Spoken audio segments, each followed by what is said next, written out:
Hello, witches.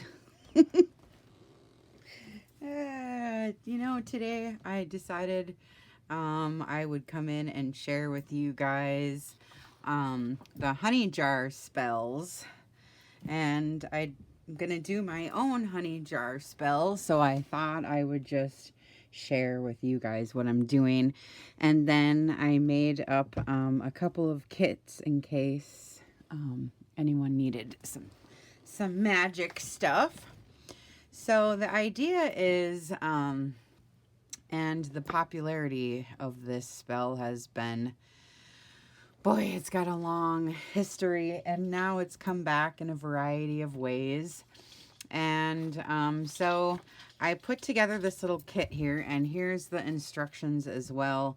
You get a votive candle, this cute little jar, and it says homemade on the front, and it's like bumpy, and this cute little lid.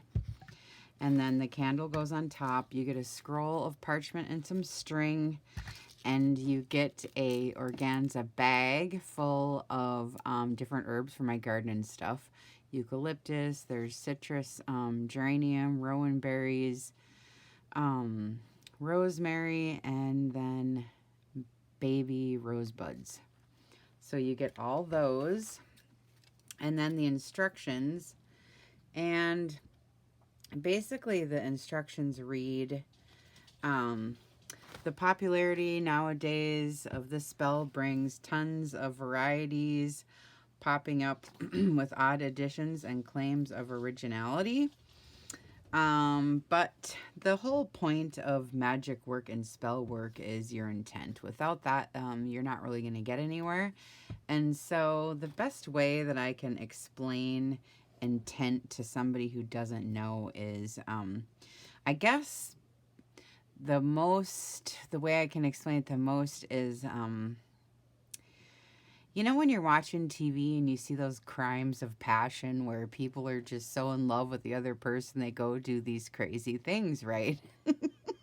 So it's kind of like that where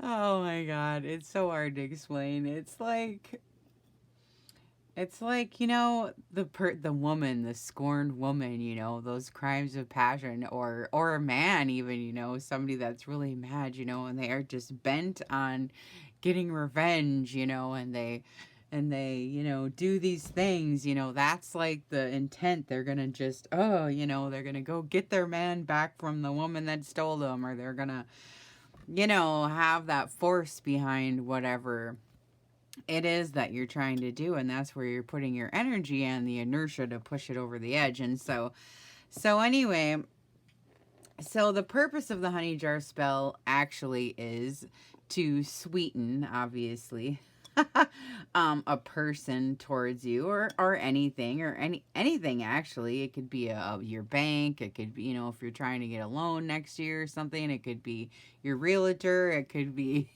your lover, your kid. It could be for anything. And in my case, it's going to be. This is going to be an attracting. It's an attracting spell. And so I am going to be attracting in, so it's going to be a variety of things. So mine is going, and I will show you what we're going to do here once we get to it.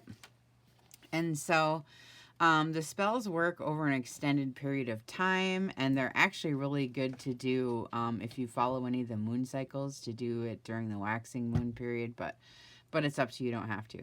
So the first thing to do is to prepare some of the items to go in your jar. Now you can pick whatever items you have at your house, and obviously you need your own honey, since I'm not going to put that in the kit, but it comes in a nice little box. And in my case, I'm going to use this agave sweetener.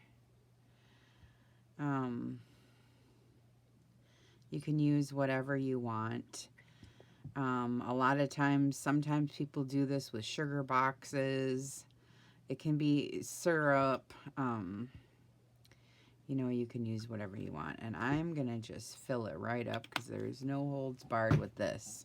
Okay, so you put your sweetener in, and then you decide what herbs or what items speak to you about what you're gonna, do your spell on.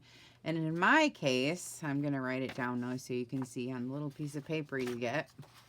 In my case, I would like my honey jar to be attracting, so I'm gonna put attract. And basically, it's just health, healing, money, and joy, basically, is what mine is going to be about. Okay? And this is sending out into the universe that these are the things that I would enjoy having.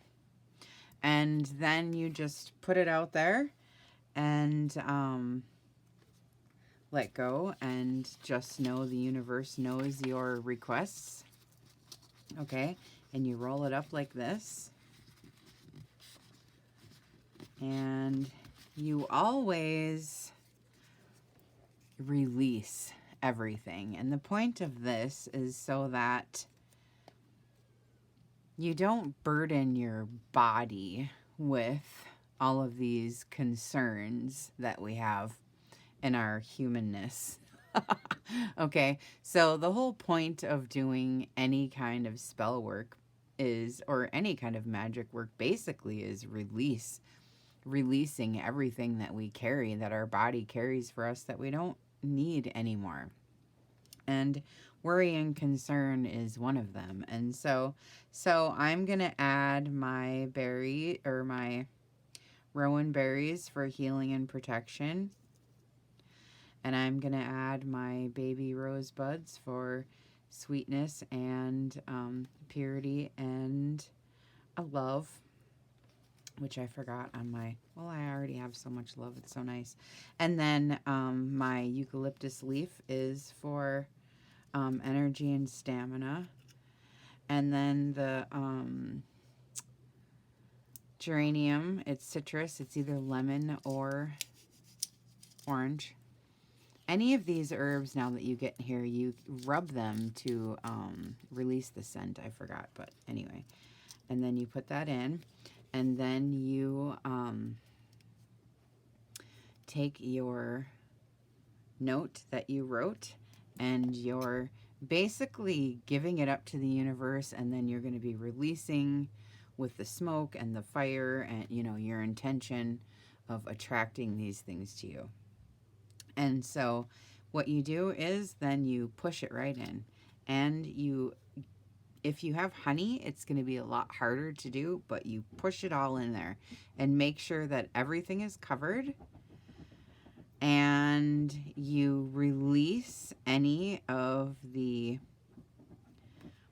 angst or anxiety that you have, or anything related around what's going on, and you let the magic do its work. Okay? And then the tradition is, and for your mind and how consciousness works, is you then take your sweet finger that's all gooey with all your stuff and you lick it up. And while you're doing it, you envision those things that you want. You envision it in your mind and you feel them already right now. All of the things that you wanted that you wrote on the paper. This is a visual exercise where you shut your eyes and you're tasting the honey and you're imagining and feeling, bringing out those feelings in towards you, everything that you wanted, and you feel it right now. Magic isn't about waiting and hoping and wishing and wondering and worrying and all these things. Magic is living in the moment and having the things that you want right now. There's no waiting.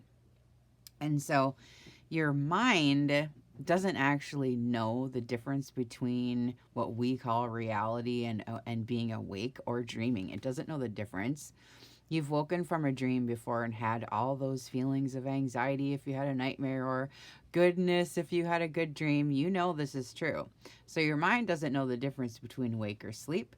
So if you are training your mind, right, to feel these things and open to it more so, then it will help with your spell work. So stick it in, lick your finger, shut it up, and then you put your candle on top and you light your candle, and that is where it's releasing out into the universe and giving you, you know, all of the magic. And then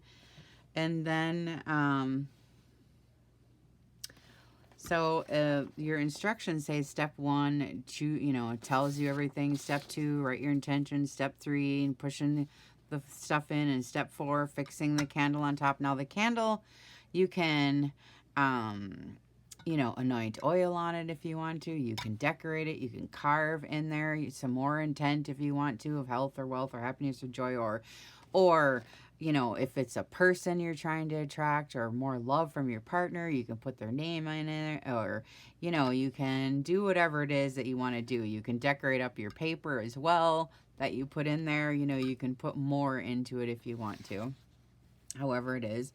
And then you light the candle.